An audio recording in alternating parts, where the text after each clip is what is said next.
that was probably the most difficult day to be a photographer. And you mentioned that picture. I just can't imagine. And, I mean, people were in shock. You could see it on their faces.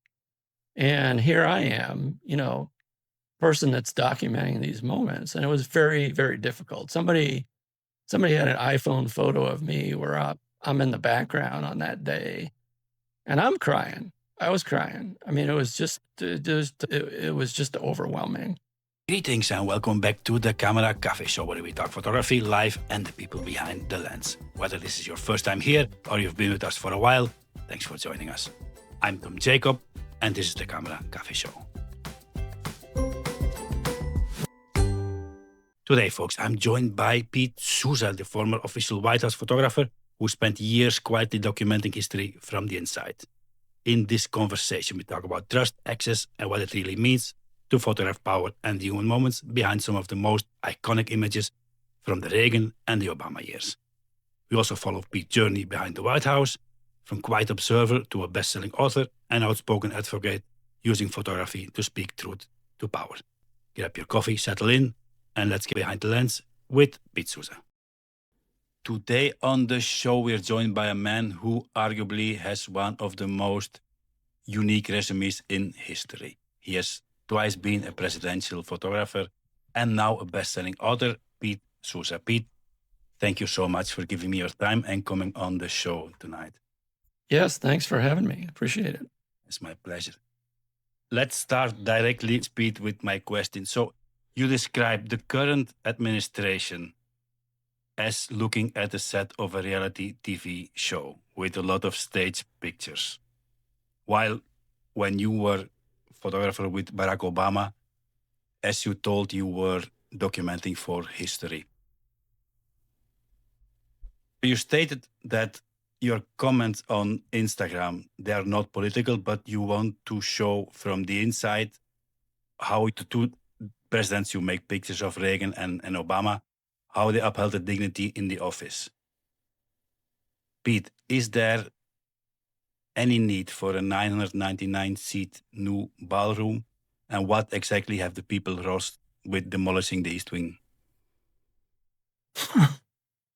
Well, first, I've probably changed my mind on saying that I don't make political comments, because occasionally I do now. And in terms of the reality show, I think what I meant was that, I think the White House photographers are still documenting for history. It's that what he does is a reality show. Meaning that, like, when he has a cabinet meeting, it's not really to discuss policy. It's to bring the press corps in for the entire meeting so that each of the cabinet secretaries can go around the room and heap praise upon their boss while the television cameras capture that moment. So that's just a little bit more of what I think I was referring to. On the East Wing, there's a lot of history in that building, and there's a process for a president to make renovations to the White House, and they should make renovations to the White House when it's needed. And no doubt there were some renovations that were needed in the East Wing. But to, like, completely demolish that wing of the White House without any notice, without any permission, I think is not right. I mean, it's not his house. He doesn't own that house. He has temporary custody, just like every other president has. And they all have made little changes here and there, but they go through a process to make those changes. And this is just one guy thinking he can do whatever the hell he wants and doesn't have to talk to any of the historical committees that are set up. Doesn't have to talk to the Park Service, National Park Service. So I was very offended by that, as were more so the people that used to work in that building. And I have heard from both the Obama people and the Reagan people that worked in that building, which is usually, it's associated with the First Lady's staff. Mm-hmm. I mean, the West Wing, the opposite side of the main White House, is where I spent most of my time. The East Wing housed the First Lady's office and kind of like the events planning offices, visitors' office. It's where the public entered the White House on the public tours of the White House. There were some substantive office related to the president. The Office of Legislative Affairs was also in that building. The military aides, the president's military aides, they had their office in that building. So I think, to just tear it down was wrong. Michelle Obama, she told that we never saw it as our house. And she told that the West Wing was where was work to do, and the East Wing was more where life unfolded and more in a light state. Yeah, I mean, I think that what people should realize is that the people that worked in the East Wing were the ones that planned all the events. Whether it was Rose Garden event, when the South Lawn, like for instance, when Pope Francis came and they had more people attend that state arrival than I think any other event. They planned that whole event. When there's a state dinner, all that planning takes place in the East Wing, under the auspices of Mrs. Reagan's social office, the visitor's office. So a lot of, I mean, the only thing I'll disagree with Michelle on is there was a lot of work that took place in that building as well. Different than obviously what the president was dealing with in terms of substantive policy and life and death situations in terms of Afghanistan and on. But you have some fond memories maybe of Nancy Reagan or Michelle Obama there? Yeah, I mean, both presidents, mostly when they went over to the East Wing, it was to utilize the family theater. There was maybe it was like 80 seat theater where they could watch movies. They would watch the Super Bowl, some big live events like that. And a lot of good memories surrounding the family theater. And also, sort of more personal events. I mean, the one picture that seemed to make the rounds when this all happened was a picture of President Obama running down the hallway in the East Wing with their dog, Bo. And that was actually the first day they met Bo before he became part of the family. It was kind of like it was a meet and greet with Bo, so and then also because this was where visitors entered the White House to begin their public tour, there were always photos lined up and framed from past presidencies, going all the way back as far as photography existed.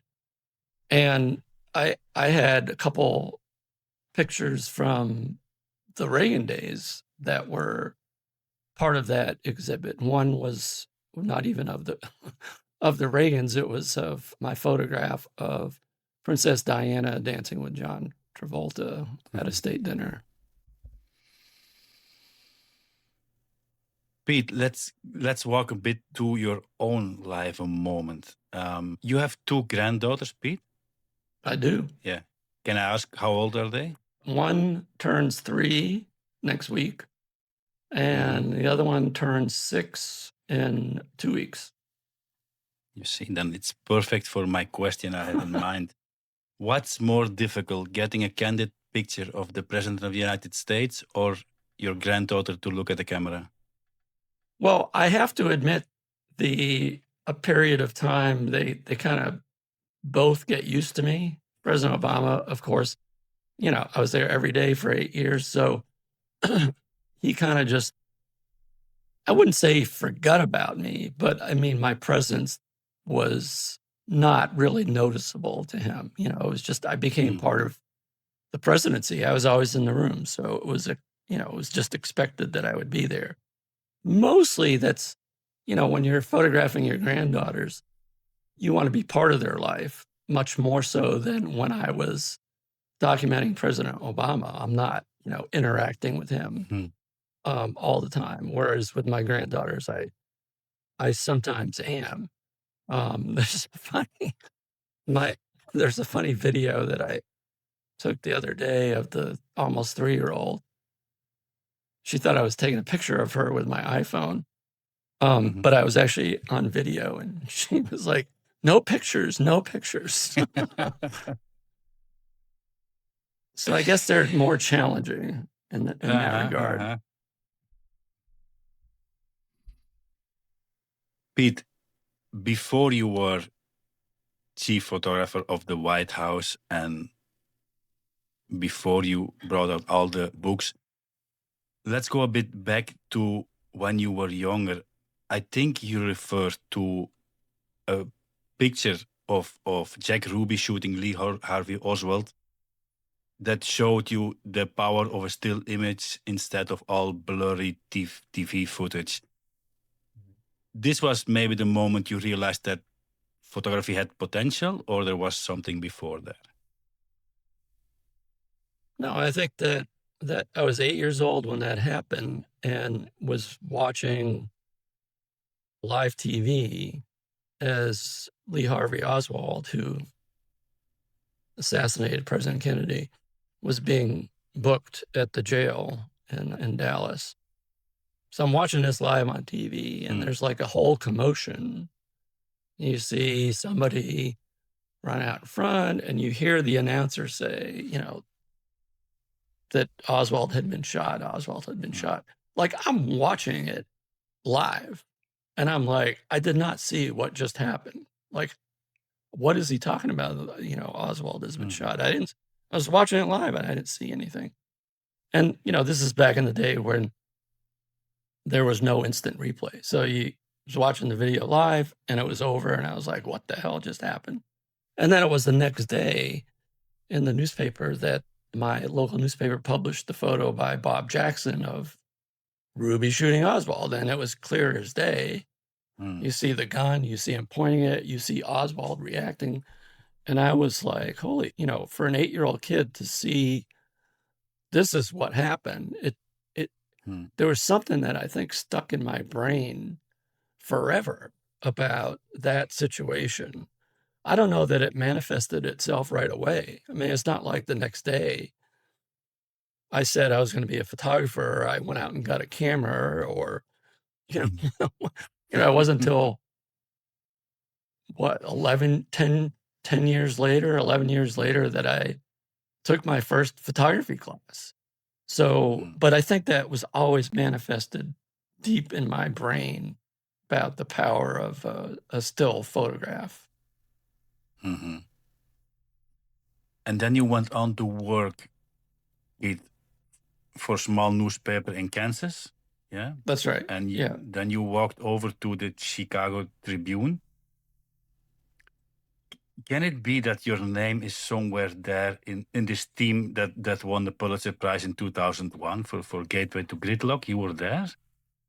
Yeah, yeah. So that was a staff award. It was a public Pulitzer Prize for public service, and the Chicago Tribune wanted to do 24 hours in the life of the airline industry. My aspect of that was I was based in DC for the Tribune, Washington, DC. Hmm, And my role in that is myself and a reporter from our Washington bureau. We spent the 24 hours at the FAA flight center, if you will. mhm, They're in charge of like the entire flight control yeah, management across the country. And so I had a very, very little part in part. that Pulitzer. I think I had one photograph that was part of the entry by the staff, so Okay. I don't usually, you know, call myself a Pulitzer Prize winning photographer because I didn't, it wasn't based on my photography. It was definitely the whole staff Hmm. award. Because I see you have a lot of awards in the back. I was looking if I see one there Yeah, the standing. Pulitzer is like it's like a little Okay, there thing. is I one. have it there up there. Yeah. Very well. Then, Pete, comes 1983, and you started to work for President Reagan. How came that about? Was it something a job you sought to do? Never. So one of the as I look back at my career, there's always been these lucky breaks. And this was when I was in Kansas, I had interviewed with the director of photography at the Kansas City Star, and she didn't hire me. She hired somebody else. But she kept track of my career, which I didn't know. And then she was hired as the White House photo editor. So when the White House had an opening to add someone to the photography staff, she put my name forward, unbeknownst to me. And, I got a call Hmm. asking me to interview for this job. So that's how that came about. And you were happy and delighted to do it straight away, or you No, thought, no, no. You must have done some research. So at first I was like, I was not really a fan of Reagan's, and I was hesitant. Things were going really well for me in Chicago. I had only been at the Sun Times for like a little over a year and a half, and I was doing really well. And this was just kind of out of the blue. And initially I told her I wasn't interested. And then I think I went home that night and thought about history, and convinced myself, "Hmm, really I had a conversation with myself. I didn't really talk to anybody else, that what difference does it make whether I was, a fan of Reagan's or not? I thought hmm, maybe this would be a unique chance to document a presidency from the inside. And, and I thought at the time, this is like the only opportunity I am ever going to have, hmm." in my life to do something like this. So why not do it?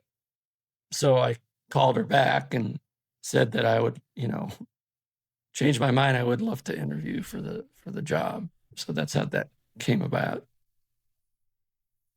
So then you walk inside the first day or the first week, Pete. How you build up trust with the president and the chief of staff? Not Slowly Yeah, or slowly. And look, I didn't know Reagan coming in at all. I had never been to the Oval Office before. It's a very intimidating thing to do for the Mhm. first time. I mean, my recollection is it took me 6 months to really even get comfortable that, I could just suddenly walk in and hang out and photograph, and somebody wasn't going to kick me out, as you do when Mhm. you're, a news photographer. You come in for 2 minutes or 5 minutes and then you get kicked out. And that didn't happen. So that it was all very overwhelming, for sure, the first 6 months. And, I think I have a knack for being what I call invisibly present, just, trying to hang out, Mm. not be a nuisance. And I'm not there directing what's happening. I'm there as an observer. I'm not a participant. And just there's just a certain rhythm to learning how to do that over time, I think. Mm. Is there a difference, Pete, between Reagan, very formal, always in a jacket, sitting at the Resolute desk, and I think President Obama was a bit more open to this? Is there a difference in the way you can shoot pictures of both of them, or this is just who they are, and you make the pictures in the same way. Yeah, I think it's the latter. I think they are who they are. You can't change who they are. I think because of the way you phrased it, I think, President Obama was just, for a photographer documenting history, he was a better subject just because he wasn't as formal all the time. He was younger, he had a young family. It just was a different era. It's not to say anything negative about Reagan as a photography subject, but he was just a more formal guy. That's just the way he was. And what is this story? Because I think I heard you telling a story of a picture you missed of a baseball throw in the Rose Garden. Yeah. Because no film in the camera? Yeah. This was the only time it happened? Yeah. I think it's probably happened to every photographer that shot film back in the day. There was, that happened to everybody. But you don't want it to happen when you're photographing the President of the United States, when it's a situation that may never happen again, and you're the only photographer there.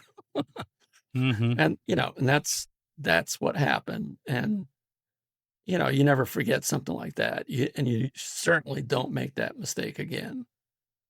I'll tell you one funny, the one thing that happened to me with President Obama that I probably have never shared this before is, I don't know what made me think of this, is it was a campaign event in Madison, Wisconsin, and Bruce Springsteen was there. He played a couple songs before the campaign rally, and President Obama came out.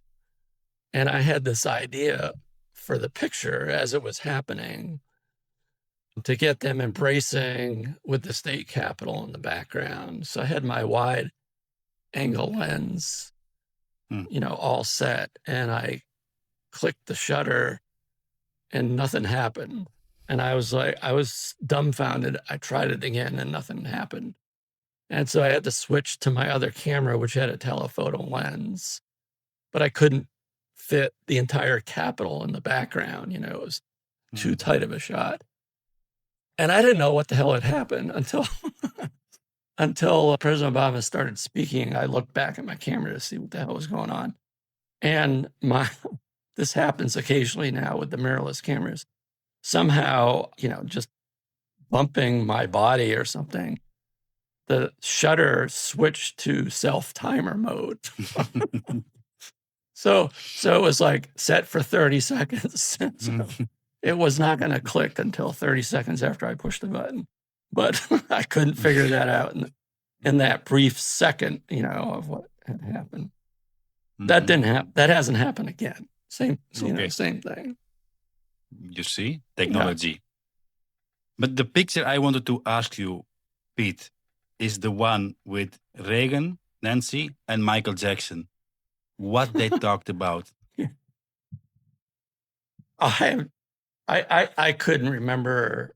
I've thought about that. I don't even remember. The Reagans were arguing, not arguing, but they were Mrs. Reagan was not upset, but questioning something that was going on, and if you look at my take, and we should let your viewers know, or your listeners know, that when you're the official White House photographer, every single photograph gets saved. You don't delete anything. And so in that particular situation, if you look at my contact sheet, my proof sheet, I think the very next frame that, there's all smiles. So whatever she was upset about or disagree, it didn't last, but to me, it's such an odd photo. It's a funny photo because of the expressions on their faces, and then Michael Jackson is between them, in the background. Mhm. And he looks like he's part of the wallpaper, like he's Mhm. just like eavesdropping on this conversation between the Reagans. So I think it's kind of a funny, odd photo Mhm. that, given who the revelations about Michael Jackson and given, Yeah. his iconic status as a pop star, it's going to, so that photograph is, let's see, 16 is what? Is it 40 years old, or it was taken in 1984, I believe. So it's 16 Mhm. plus, like, Yeah. am I doing the math right? Or is it Yeah, yeah, 31 yeah, or yeah, yeah. 41? 40. So like, even like, 50 years from now, when people are learning about Michael Jackson, they'll look at this photograph and go, what the heck is going on? Plus he's wearing that, blue sequin Mhm. suit, and he's got the one white glove on. And it's like, who is this guy? But this, Pete, to understand, this is the picture that got picked for publication. No, no, Who no, no. who It didn't get picked for publication. I'm trying to think when, the first time it may have been published was when I did my book. I did a book Okay. on my time with Mhm. with Reagan, and I included it in that book. I don't know that it had been, maybe at the end of his presidency, when magazines were doing like sort of year-end. We allowed a couple of photo editors from outside. I know Life magazine and U.S. News and World Report. They came in and looked through our proof sheets and then selected some photos that maybe had never been seen before. This was back in the 80s during Reagan. I mean, it wasn't like it became during, the Obama administration. We weren't making public photographs every day or anything like that.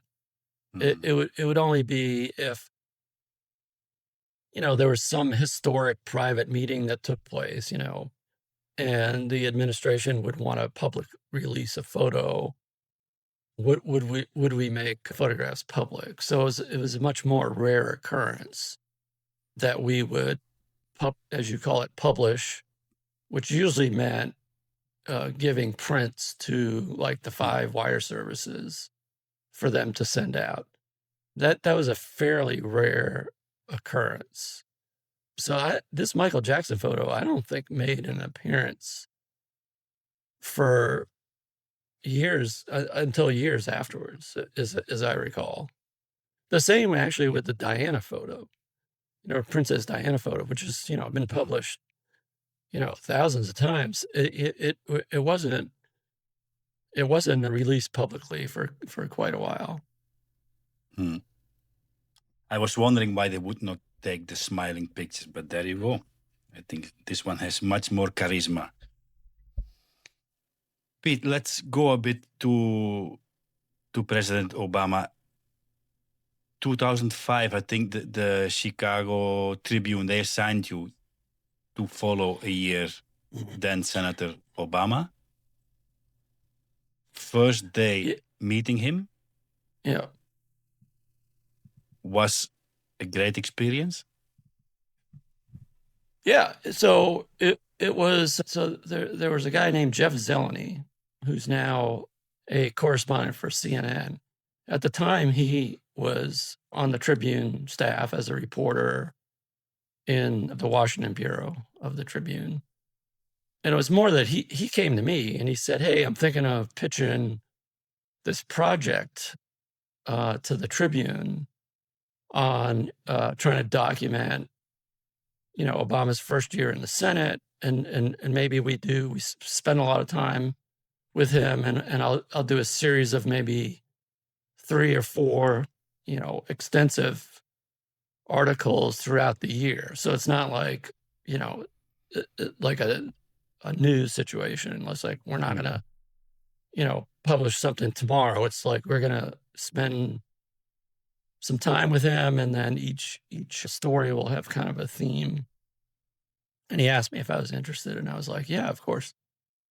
Well, in order to do that, I needed to get access, so I kept emailing and discussing this with his communications director, who would not really commit to it, and I kept pestering him. And it really wasn't until the day before Obama was sworn in as senator that Robert Gibbs, his main guy, said, "Yeah, okay, meet us at this hotel tomorrow morning at this time." And, that was the first time I met Obama. So that first day was kind of a ceremonial day. Mm. His family came to town. They stayed in Chicago. They lived in Chicago, but they came to town that day. And so I got to meet, his family, saw the kids. It was a very ceremonial day, and I just kind of tagged along with him. And then over the course of the next, few months, I would pop in and out for a day, or maybe he was going on a trip, and I'd ask if I could go on the trip with him.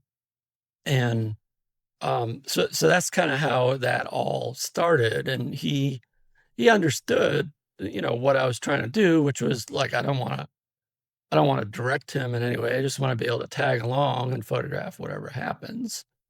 And he was, I mean, I think I noticed right away how comfortable he was with having somebody like me, kind of tag along and not get, a lot of times when you first meet someone and you're trying to do a photo story on them, they kind of like not, they don't know how to behave. They almost behave differently. They're so aware of the camera. And for whatever reason, he was not like that. He just felt completely at ease that, I was in his private space taking photographs. I mean, again, part of it is just I have a knack for being able to do that. But also I think it's a testament to who he is as a person. Is comfortable in his own skin and comfortable with having somebody tag along like that. How long it took him to call you Pete? Like 30 seconds. He doesn't forget names, So when he became president of the United States, Pete, I think it was him himself who suggested you should be the chief official White House photographer. I don't know how that all came about. You'd have to ask him for sure. I mean, I did. So I remember about a week after he won the election, I emailed Gibbs, and somewhere I've got a copy of that email. And I just said, I think I said something like, FYI, I'd be interested in the job. That's all I said. And I didn't need, they were by then familiar, obviously, with my work. They were familiar with the way I worked. They were familiar with what I was like as a person. And so I didn't need to, submit a formal application. I didn't need to formit a portfolio. It was like, I just want to let them know, put it on their radar that I would like this job. That's that. And that was about it. So then, what happened after that, I can't even tell you for sure. Obviously he discussed, Gibbs discussed it with president-elect, and, ultimately he made the decision, yeah, I want to hire Pete, but how that all came about, I don't know. But they were already all clear that you wanted to have a total access, and I think you told that the president gets it. Yeah, no, and he writes about it in his memoir, actually, that I asked for access to everything, and he agreed. He felt he could trust me, he felt comfortable. He knew, I mean, he had seen me work for, 4 years. So he knew, I mean, not that I was with him all the time, but I was with him quite a bit, over the years before he became president. So I sort of knew, how I guess, behaved, if you will. And, and we're from more or less, I mean, he's younger than me, but, he surrounds himself with a lot of young people, a lot of the people that worked for him were younger. So I was like more of the same generation than some of the people that worked for him. And I think he appreciated that. Or maybe you think he was aware of the pictures that Okamoto made from President Johnson, that maybe he wanted his presidency to look a bit like this in pictures? I'm trying to think if I ever mentioned Yoshi Okamoto to him. Okamoto was LBJ's photographer. I don't remember. I know I did mention to him at some point Jacques Lowe, who was not the official White House photographer, but documented Kennedy's first 6 months or first 100 days or something for one of the magazines, either Life or Look, I forget. But it had, the same, had pretty good access. I know I talked about Jacques Lowe. I'm not sure that I ever mentioned Okamoto to him. So, Pete, then you became like Obama's shadow for the next 8 years. What's the most physical demanding aspect being 24/7 there? What's your trick for maintaining focus? Honestly, trying to stay healthy was it was challenging so I tried to eat right, tried to get exercise, which was hard to do because I didn't have a lot of time. Try to get a few hours sleep every night. Just trying to remain healthy was the most important thing. And trying to maintain that, the physicality of that job, which, you don't think, oh, well, you're just hanging around making photographs. Well, yeah, but you're doing it, every day, all day. And, some days till, late at night, or even after midnight sometimes. So, and the travel was brutal. I went to Australia with him twice. We ended up spending one night in Australia. So, just crazy, crazy flights. I think we went to Afghanistan 4 times, all under the radar, don't announce it ahead of time for security purposes. It's a 14-hour flight. So you fly overnight, 14 hours, you're on the ground for maybe 6 hours, and then you get back on the plane, you fly home. And so some brutal that it, I think every foreign trip was, if I were to get 3 or 4 hours a night sleep, I would be happy. Just, really difficult. So that being the physical part of it was quite difficult. So 8 years was to do it for 8 years was I remember my predecessor, Eric Draper, who was President Bush's photographer, he also did it for 8 years. And before we passed the baton, I met with him in his office, and I remember saying to him, Eric, I don't know how the hell you did it for 8 years. I said, I'm doing it for 4 and then I'm done. And then I ended up staying for 8 myself. I thought, Pete, you were going to say that the White House has excellent coffee. Their coffee became better as time went on, I would say. You feel, Pete, that because you make pictures of pretty historical moments, but you still have to find the right angle, the right moment, the right posture maybe of the president. You feel this got easier over the years, not to be bewildered by the historical moment, but you could really focus on what you wanted to capture?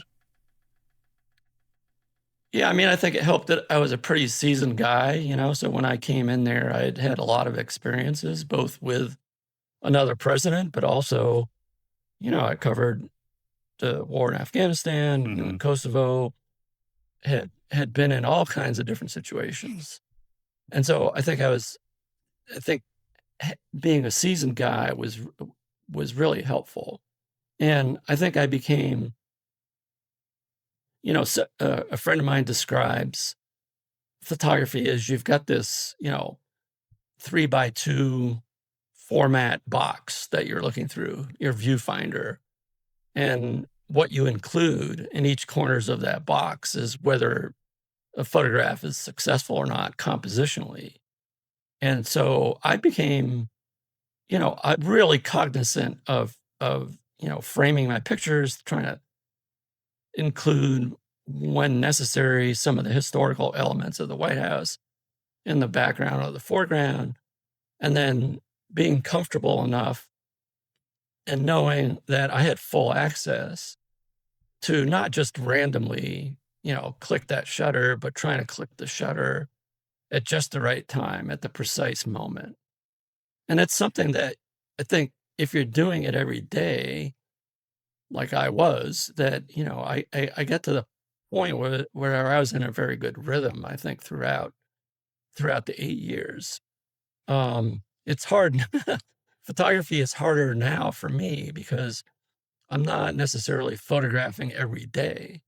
So I find myself sometimes rusty in my compositions, in my framing, just Mhm. because I'm not doing it every day. Whereas I Mhm. think there's something to be said for, looking through that viewfinder every day and really focusing on the how you fill the corners of that box, if you will. Mhm. As a seasoned photographer, because most of the interviews they always talk about the situation room picture, hair like mine, the Spider-Man picture, or the running, what you just told with Bo. But Pete, I want to take you one moment to one other picture. And even if you're seasoned, can we go a moment to Sandy Hook in Newtown, which I guess was a pretty difficult day for President Obama. I remember seeing the picture. I don't know if it's in the school or in a basement where he is rewriting his Yeah. speech. What went through your head that day, Pete? That was probably the most difficult day to be a photographer. And you mentioned that picture and what he had just been through, the 2.5 hours before that picture was made is what was difficult for him and difficult for me, and that was meeting with all the families. Hmm. There were 26 families that had a loved one killed, and 20 of those were parents who lost a first grade kid, and for those parents to be meeting the president of the United States under those circumstances where their 6 or 7-year-old kid had just been shot to death, Yeah. 2 days before. I just can't imagine. And, people were in shock. You could see it on their faces. And here I am, person that's documenting these moments. And it was very, very difficult. Somebody had an iPhone photo of me where I'm in the background on that day and I'm crying. I was crying. I mean, it was just overwhelming. I've gotten to know some of those families, and to them, their life is before and after. Hmm. That's how they think of their life, is the day before their 6-year-old kid was killed and the rest of the years after. It's before and after for them. And so, and look, I'm just taking photos. He's having to hug these people and learn about their kid and listen to their stories, hugging each of them. trying to say just the right words to them, to put them at ease. And then to take all of that and pause for a moment in this empty classroom to try to gather his thoughts, but also B, I think he was adding some words to the remarks he was just about to make at the public event. There's a public memorial service. He wanted to add in some of the things that these parents had said to him, that might help in what he was about to say. So, I think that photograph that you mentioned, I think that stirs up all those memories for me and probably for him. I mean, I'm just now, he's just working on his volume 2 of his memoir. And he asked me to, he's going to include some photos in his book. And he asked me to do an edit for him. And that's one of the photos I sent him. I'm not sure it will be included, but I wanted him to consider it because I think it, encapsulates what that day was like in so many ways. You came home and gave a big hug to your own children, Pete? Well, they were out of the house so already, so they were gone. But I have a picture of him in my book of him hugging his daughter that day, and like he just would not let her go. She had just gotten home from school, and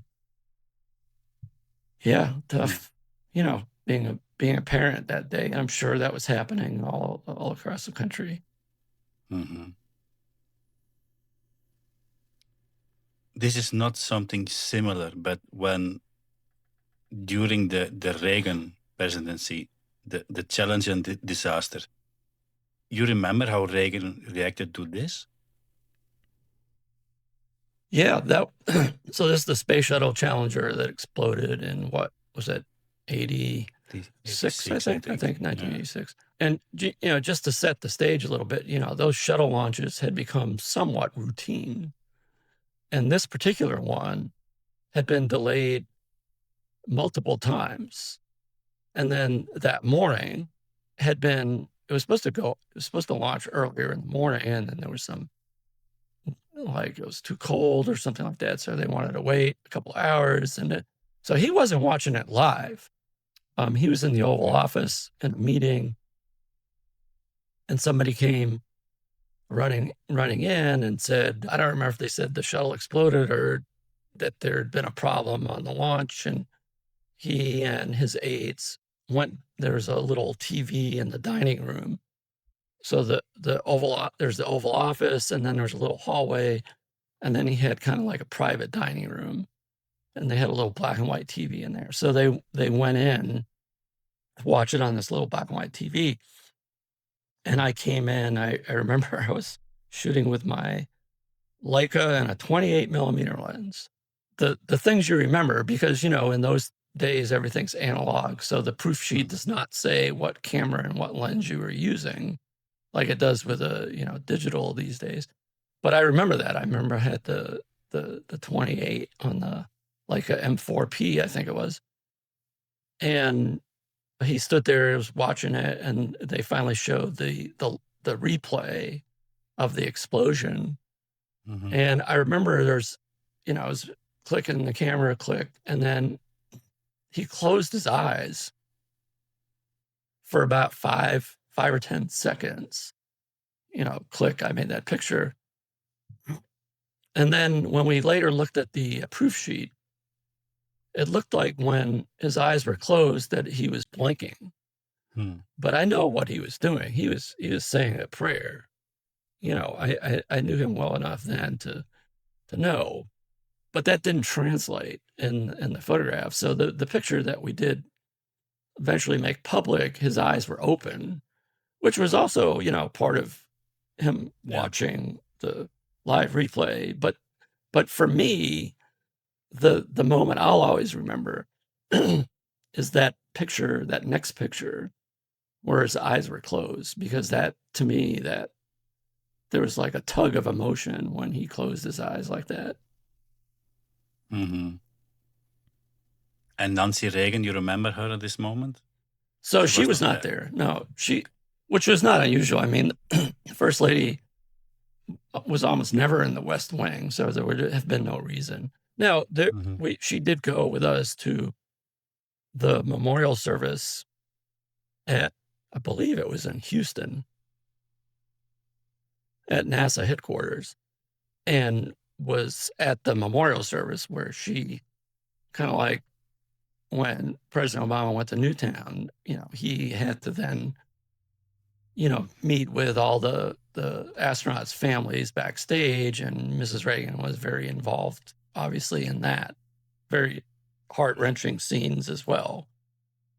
I mean, the expectation, I think, for those families is, when you're an astronaut, there's always that chance that something's going to go wrong.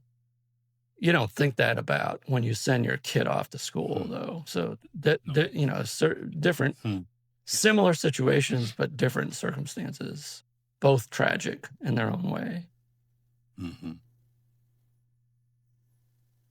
Pete, let's talk a moment about your photographic eye. You saw President Obama sitting for, like, say, thousands of hours at a Resolute desk. Does he have any special or maybe fun habit when he's sitting there that you pick up as a photographer?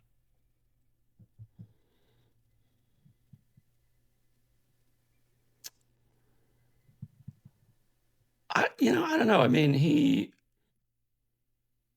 something that he always did that you knew he was going to do? I mean, I think it would depend on the situation.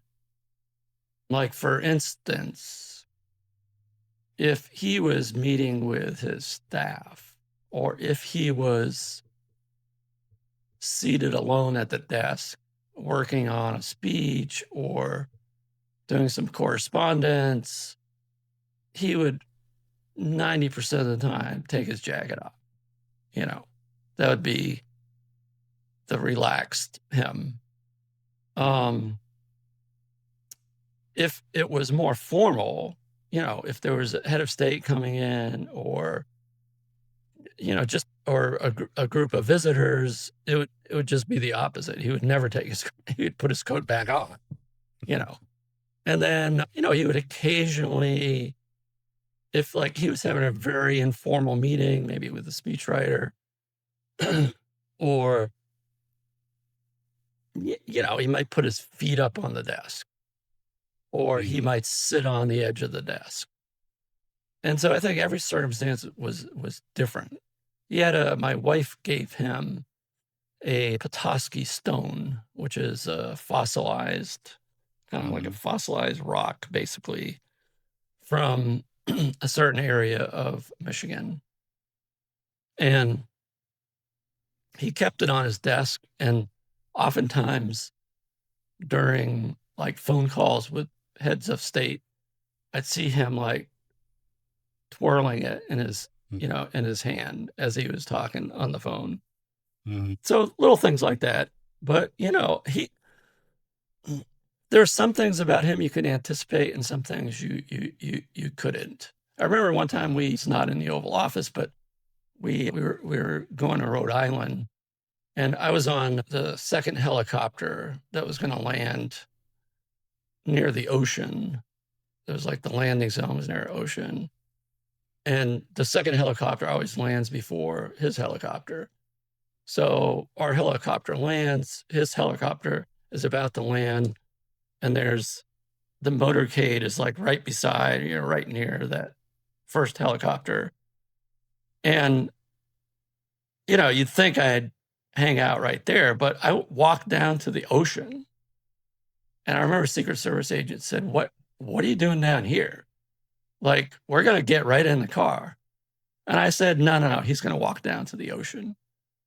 Like, wasn't like, he told me he was going to do that. I just know, he grew up on the ocean, right? His sun was setting. I knew he would walk down to that, just take a glance at the ocean and the sun setting. And that's what he did. You see? That is Marine One. Yes, I was going to ask you, because you traveled the world with President Obama, Pete. What's the most funniest thing you both did on board of Air Force One? Funniest thing we both did on. I know you played cards, but Played cards, funniest thing. What's the funniest thing ever happened on board of Air Force One?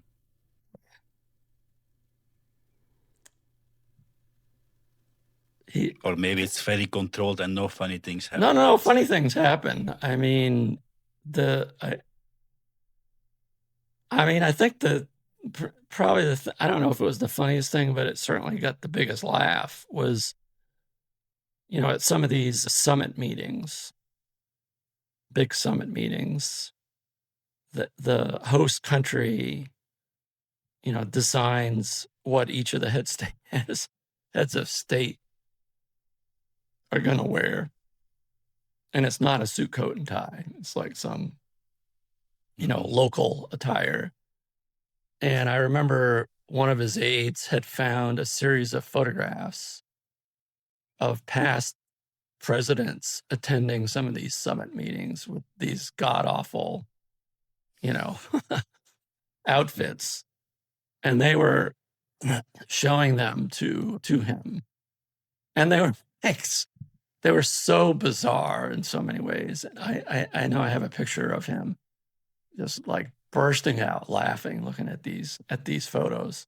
I'm sure there's funnier things that happen. I just can't off the top of my head think of them. And if you guys played cards, he's very competitive, President Obama. Yeah.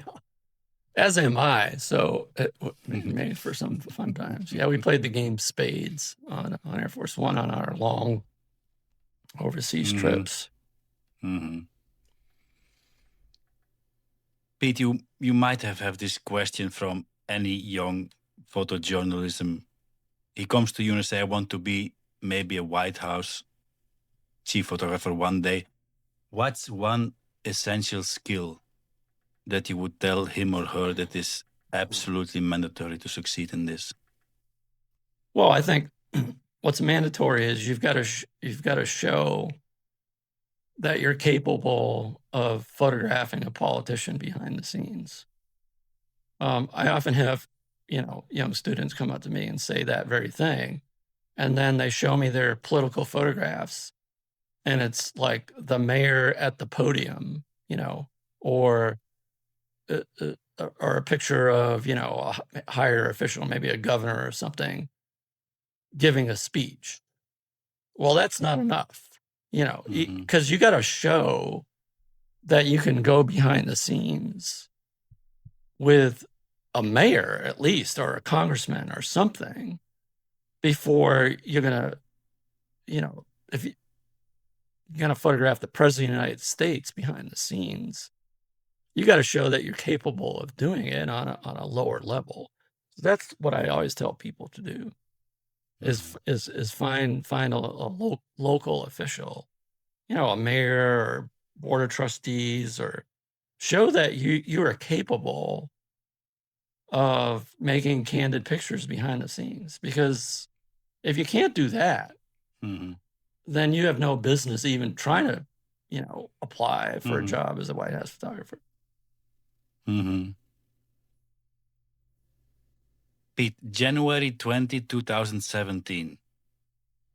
How did you feel? I felt mixed emotions. I felt relieved that my job was coming to an end.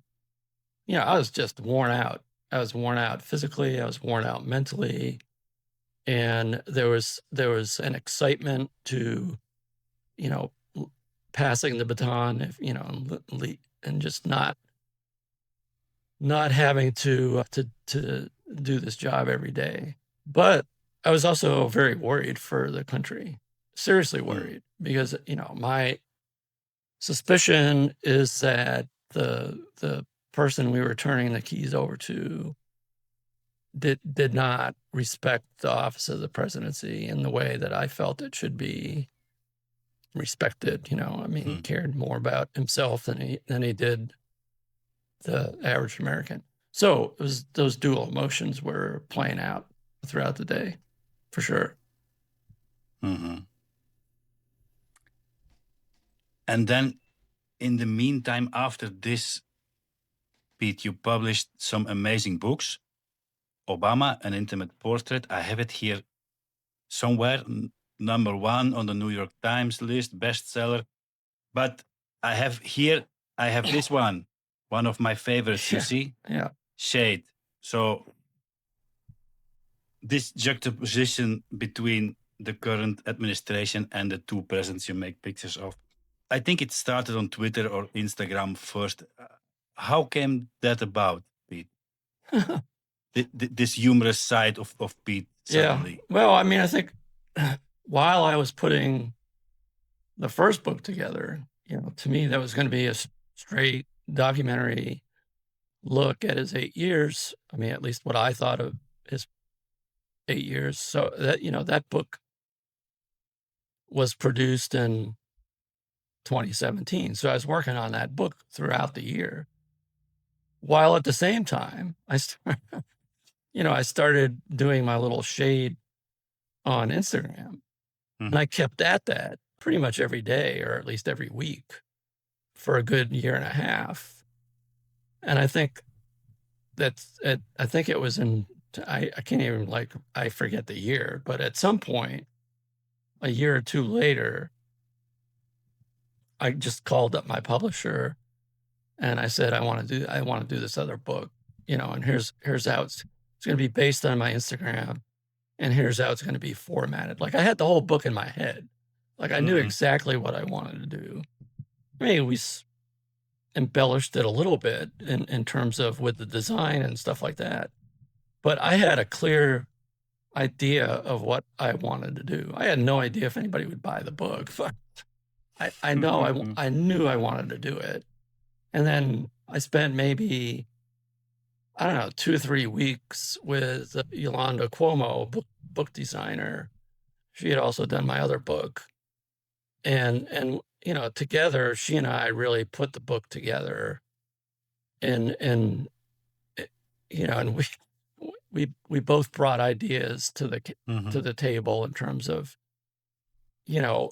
making it user friendly for the potential viewers. And I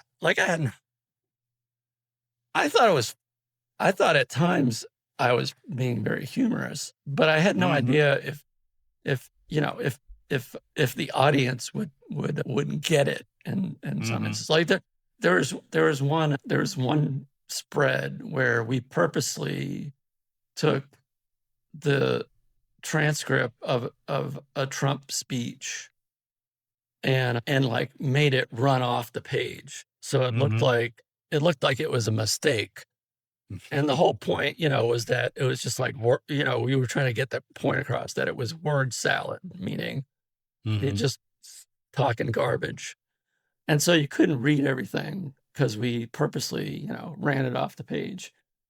And most people got it. Most people got that. But I got several emails from people saying that their book was misprinted and they wanted another copy. And I had to explain to them, no, actually, I did that on purpose.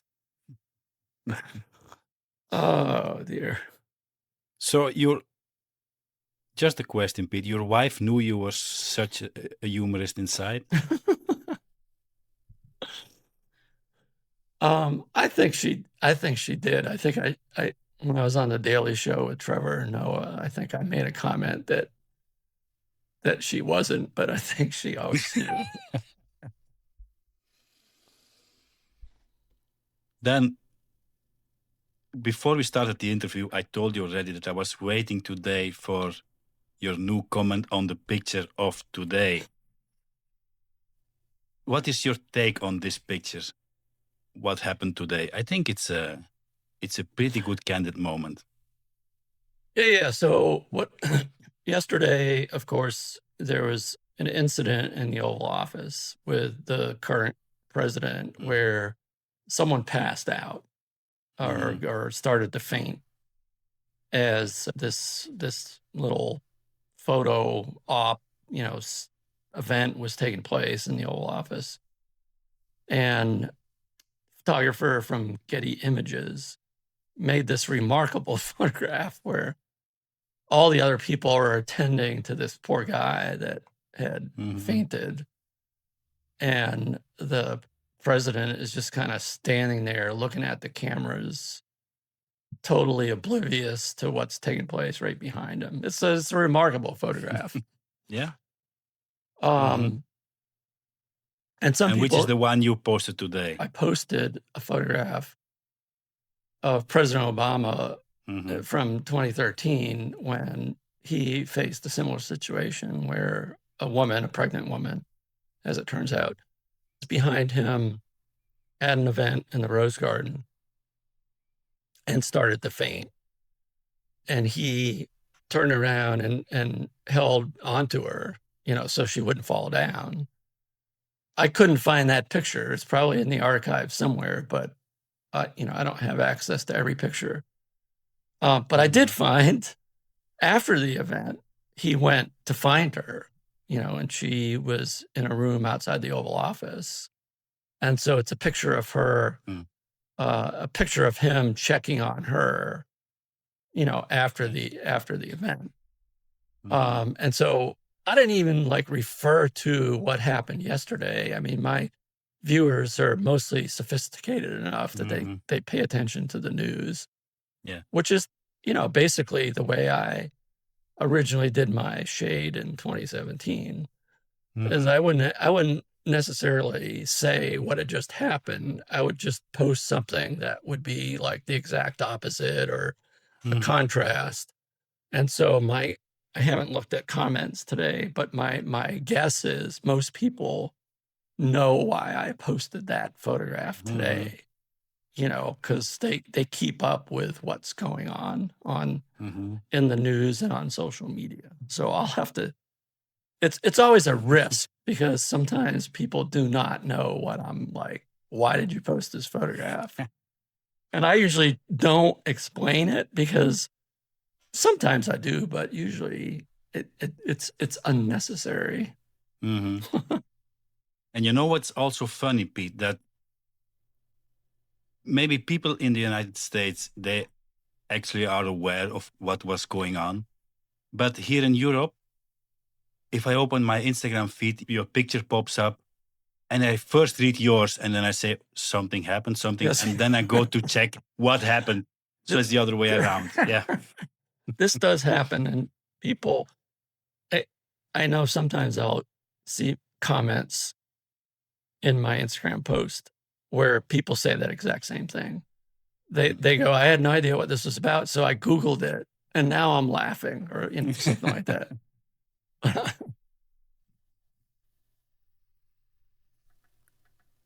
Pete, when you were a little boy, what was the career you secretly dreamed of? You wanted to be an astronaut? No. I wanted to be the second baseman for the Boston Red Sox. Okay. But then I learned that I was not that good of an athlete, so. Good. Okay. There are in the White House, Pete, some secret passageways or shortcuts you can take, or you cannot discuss this? I don't know if they're secret. I mean, there's the secret things I can't discuss, but there's definitely more than one way to get somewhere. If you wanted to go to the East Wing, there's probably only one way, but you could go outside and then go in through the back door. There's different ways. But I'm not going to discuss secret ways.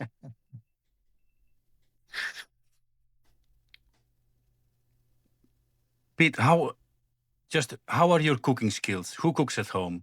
I cook, and I'm the chef. I can Okay. cook maybe 3 things. I was going to ask what is your specialty dish, but we are quick done then.